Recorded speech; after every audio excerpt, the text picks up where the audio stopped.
दोस्तों, स्वागत है आपका बेसिक इलेक्ट्रॉनिक्स में। आज हम समझेंगे इस ट्रांसफार्मर के बारे में कि ट्रांसफार्मर किस काम आता है। इसका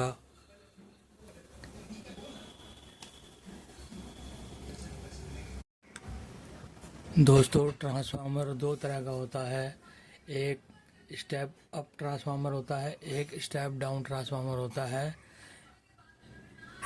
तो अभी हम स्टेप डाउन ट्रांसफार्मर के बारे में समझेंगे। ये स्टेप डाउन ट्रांसफार्मर होता है। इस पे लिखा होता है 0 1 एम्पियर, और ये वाली जो साइड होती है ये 220 वोल्ट की सप्लाई के लिए होता है। और इस साइड पे इस पे 0 लिखा है, तो एक साइड पे 0 एक 9, मतलब 0 का ये ट्रांसफार्मर कहलाता है। ठीक है, तो सर्किट में इसको कैसे दर्शाते हैं वो मैं आपको अभी बना के सर्किट दिखाता हूँ।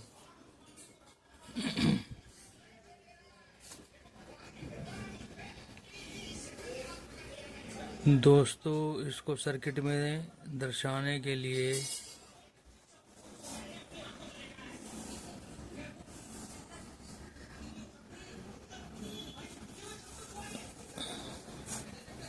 इस तरीके से सर्किट में दर्शाया जाएगा। तो इस साइड पे हम 220 वोल्ट एसी देते हैं, और इस साइड पे 0 ये ट्रांसफार्मर का जो नंबर है 0 वोल्ट का है ये वाला। तो ऐसे ही ट्रांसफार्मर और भी आते हैं। कोई आता है 0 का, कोई आता है 0 6 का, कोई आता है 0 12 का, कोई आता है, जैसे कि मैं एक सर्किट और एक और यहाँ पे बना देता हूँ ट्रांसफार्मर। एक आता है जैसे कि 9 9 0 9, ऐसे ही 12 0 12 6 0 6, और इधर को 220 वोल्ट दी जाती है एसी। हमारे घरों में जो सप्लाई आती है वो एसी होती है, वो ट्रांसफार्मर के प्राइमरी में दी जाती है। ये वाली साइड इसकी सेकेंडरी कहलाती है। ठीक है, ये प्राइमरी है और ये सेकेंडरी है। इधर 220 वोल्ट दी जाती है, ये यहाँ से ट्रांसफ़र होके इधर को, अगर 9 वोल्ट का ट्रांसफार्मर होगा तो 9 वोल्ट देगा, 6 वोल्ट का होगा तो 6 वोल्ट देगा इधर, और अगर 12 वोल्ट का होगा तो 12 वोल्ट देगा। इस तरीके से ट्रांसफार्मर काम करता है। दूसरा जो ट्रांसफार्मर होता है वो स्टेप अप ट्रांसफार्मर होता है। वो इसका उल्टा काम करेगा। वो जो स्टेप अप ट्रांसफार्मर होगा, जैसे कि 0 दी जाएगी प्राइमरी में, और सेकेंडरी में वो 220 वोल्ट देगा, या जितने वोल्ट का होगा उतने वोल्ट वो देगा। तो वो स्टेप अप ट्रांसफार्मर होता है, मतलब कम सप्लाई को ज़्यादा में कन्वर्ट करता है। वो इन्वर्टर वगैरह में लगता है। जैसे डीसी वोल्ट बैटरी होती है 12 वोल्ट की या 24 वोल्ट की, तो उसको स्टेप अप करके 220 वोल्ट में कन्वर्ट करता है। जो हमारे घरों में इन्वर्टर लगता है उसमें वो यूज़ होता है। तो ट्रांसफार्मर एसी वोल्ट को ही ट्रांसफ़र कर सकता है, डीसी वोल्ट को ट्रांसफ़र नहीं कर सकता। तो इसका एक एलिमिनेटर बनता है, मतलब एक आगे जो डीसी सप्लाई बनती है वो किस तरीके से बनती है उसका मैं एक सर्किट आपको अभी बना के दिखा देता हूँ, या इसी में बना देता हूँ ताकि आपको पता लग जाए। फिर मैं और भी बना दूंगा। जैसे कि यहाँ से ये डायोड लग गया, एक डायोड, और एक डायोड जो है यहाँ से लग गया। ठीक है, और ये दोनों मिला देते हैं तो और ये वाला जो है मान लो 0 इधर आ गया। ये वाला जो ट्रांसफार्मर मैं यूज़ कर रहा हूँ 909, ठीक है। तो यहाँ पे ये डायोड लग गए दो, तो डायोड का ये वाला हिस्सा होता है एनोड और ये वाला हिस्सा होता है कैथोड। ये भी एनोड और ये हो गया कैथोड। तो डायोड का काम होता है एनोड से कैथोड की ओर सप्लाई को जाने देगा, ठीक है। तो यहाँ से एसी बनी, एसी ट्रांसफार्मर के थ्रू यहाँ पे आई 9 वोल्ट की। इस 9 वोल्ट को इसने यहाँ ट्रांसफ़र कर दिया, ये बन गई आपकी डीसी वोल्ट। तो ये 9 वोल्ट डीसी हमें यहाँ पर मिलेगी, ठीक है। ये डीसी तो बन गई है, लेकिन इसमें कुछ एसी रिपल्स रह जाते हैं, एसी वोल्टेज रह जाती है। उसको फिल्टर करने के लिए हमें यहाँ पर एक फिल्टर कंडेंसर लगाना पड़ेगा। यहाँ पे ये पॉजिटिव हिस्सा होगा उसका, यहाँ पे नेगेटिव होगा। जो कंडेंसर होता है उसके दो सिरे निकले होते हैं। एक होता है जैसे ये वाला कंडेंसर आपको दिखा रहा हूँ मैं, ये कंडेंसर है, इसका ये वाला पोर्शन है नेगेटिव, ये नेगेटिव का चिन्ह बना हुआ है इसमें, ठीक है। और दूसरा वाला हिस्सा होता है इसका है पॉजिटिव। तो ये नेगेटिव वाला अर्थ हो जाएगा, पॉजिटिव वाला डायोड के इस वाले पॉइंट पे आएगा। ये कंडेंसर है, ठीक है। तो इस तरीके से ये 9 वोल्ट का डीसी सप्लाई देगा। अब इसमें आगे हम यहाँ पर कोई भी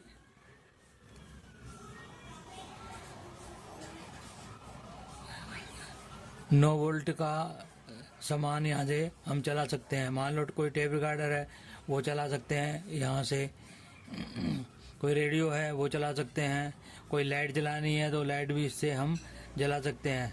ये यहाँ पर 9 वोल्ट की जो भी चीज़ है वो आप इससे डीसी सप्लाई से यूज़ कर सकते हैं। अब 9 वोल्ट की कोई भी चीज़ सीधे यहाँ पर 220 वोल्ट पे नहीं लगा सकते, इसीलिए ये ट्रांसफार्मर बनाया गया है ताकि उस 220 वोल्ट को कम करके 9 वोल्ट 12 या जो भी जितनी वोल्ट का हमारे को चाहिए उतनी वोल्ट का ट्रांसफार्मर लगा के हम स्टेप डाउन करके सप्लाई तैयार कर ली जाती है।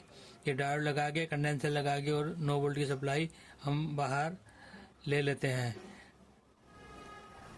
जो ये ट्रांसफार्मर है इसका एक काम और होता है, ये डीसी सप्लाई को ट्रांसफर नहीं करेगा। जो भी डीसी होगी, मान लो यहाँ पर अगर हम बैटरी लगाना चाहें, कोई बैटरी में डीसी वोल्ट होती है, अगर हम बैटरी यहाँ लगा के इधर को चाहें वोल्टेज मिल जाए तो ये डीसी वोल्ट इधर को ट्रांसफ़र नहीं करेगी, एसी को ही ट्रांसफ़र कर सकती है, ठीक है। अच्छा, जो डीसी वोल्टेज होती है इससे हम बैटरी, यहाँ से बैटरी भी हम चार्ज कर सकते हैं।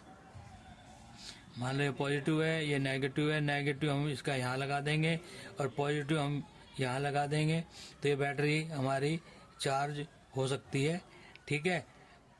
डीसी वोल्टेज को हम स्टोर करके रख सकते हैं, एसी को हम स्टोर करके नहीं रख सकते। तो अभी आपको कंडेंसर के बारे में बता दिया, ट्रांसफार्मर के बारे में बता दिया, डायोड के बारे में बताया है, उसका सिंबल बताया है। डायोड मैं आपको दिखा देता हूँ, ये डायोड होता है, ठीक है। इसके दो सिरे निकले होते हैं, एक ये है एक ये है। इसके जैसे ये दो सिरे हैं ऐसे ये दो सिरे निकले होते हैं, और इसका ये वाला सिरा एनोड होता है, ये सिरा कैथोड होता है। इस पे ये पट्टी बनी हुई होती है, तो इस पट्टी का मतलब है ये कैथोड वाला हिस्सा है। जो भी कोई डायोड होगा उस पे ये पट्टी जरूर बनी होगी, जिस साइड पे पट्टी होगी वही वाला कैथोड होगा। तो दोस्तों, अभी रेजिस्टेंस के बारे में भी मैं आपको बता देता हूँ। रेजिस्टेंस जो होती है उसका सिंबल जो होता है इस तरीके से होता है। सर्किट में हम इस तरीके से रेजिस्टेंस को दर्शाते हैं, और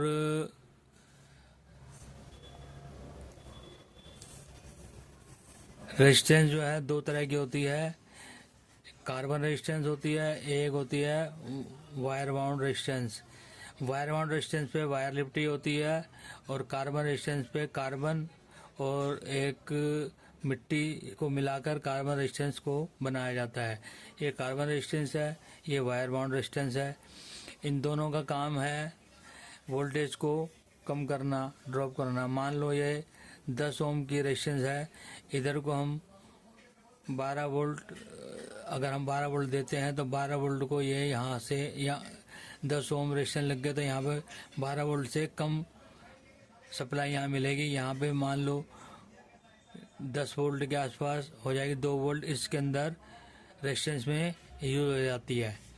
और एक और चीज़ होती है जीनर डायोड, इसमें भी दूसरे होते हैं। ये वाला एनोड होता है और ये वाला कैथोड होता है।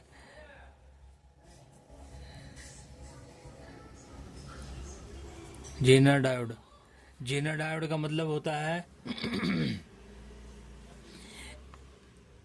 5 वोल्ट का होता है, 12 वोल्ट का होता है,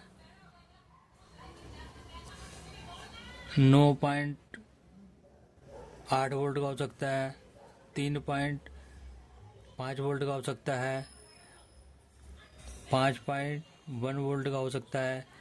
जीनर का काम ये होता है कि मान लो इस पॉइंट पे 10 वोल्ट मिली है, ये रेजिस्टेंस के थ्रू यहाँ पर 10 वोल्ट मिल रही है इसको, जीनर को। इस जीनर का ये वाला पॉइंट जो है अर्थ हो जाएगा। तो ये जो है यहाँ पर जो भी जीनर लगा होगा, मान लो 5 वोल्ट का लगा है तो 5 वोल्ट यहाँ पर देगा। और अगर 12 वोल्ट का जीनर लगा होगा तो 12 वोल्ट यहाँ पर देगा। पीछे 12 वोल्ट है तो 12 वोल्ट से कम ही मिलेगी। 3 वोल्ट का जीनर लगेगा तो 3 वोल्ट यहाँ पर हमें मिलेगी। तो इस तरीके से ये जीनर का काम होता है कि वोल्टेज उससे ज़्यादा जाने आगे नहीं देगा। अगर 9 वोल्ट का है तो 9 वोल्ट से आगे सप्लाई को नहीं जाने देगा। 3 वोल्ट का होगा तो 3 वोल्ट से ज़्यादा आगे सप्लाई को नहीं जाने देगा। यही काम होता है जीनर डायोड का। इस वाले डायोड का काम होता है एसी को डीसी में कन्वर्ट करने का। इस ट्रांसफार्मर का काम होता है 220 वोल्ट को ट्रांसफ़र करके, और 9 वोल्ट का होगा तो 9 वोल्ट देगा, 12 वोल्ट का होगा तो 12 वोल्ट देगा, 12 का होगा तो भी 12 देगा, 6 वोल्ट। ये अलग अलग ट्रांसफार्मर होते हैं, जितनी वोल्ट का चाहिए होता है उतनी वोल्ट का मार्केट में मिल जाता है। तो आज की वीडियो इतनी ही, मिलते हैं अगली वीडियो में, तब तक के लिए नमस्कार।